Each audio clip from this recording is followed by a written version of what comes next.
dream again. Ang sabi sa Proverbs 10 verse 28, ang pag-asa ng matuwid ay may magandang kahinatnan. Ngunit ang pag-asa ng masama, ang dulot ay kabiguan. May isang tao ang nagsabing, "It's good to dream. Without dreams, people die." At totoo yun.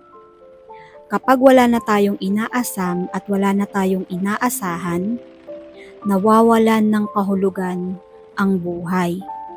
Kaya sa mga nakakarating sa climax of comfort, wealth, power, or popularity, yan ang karamihan ng mga kandidato para maging disillusioned at depressed.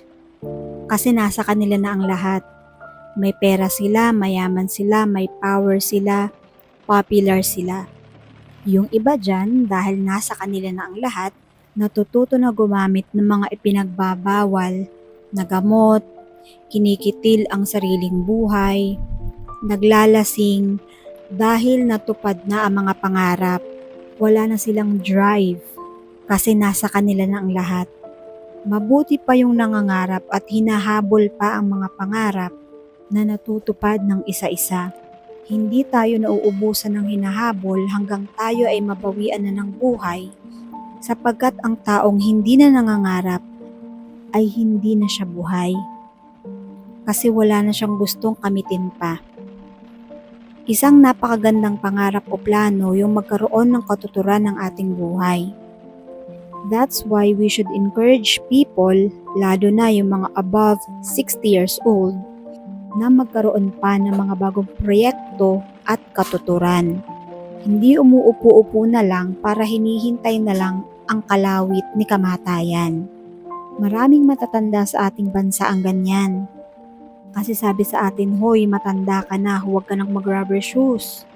O kaya huwag ka nang mag-jogging, huwag ka nang pumunta doon, pumunta dito dahil matanda ka na.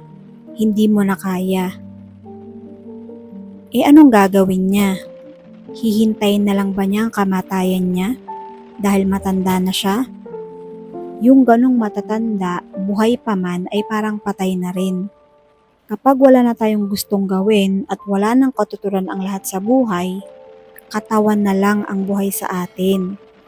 Kaya kahit ano pang edad natin, mangarap pa rin tayo. Magkaroon pa rin tayo ng mga bagay na gusto nating gawin at pangarap nating gawin. Kaya mahalaga ang mga pangarap. God bless us all.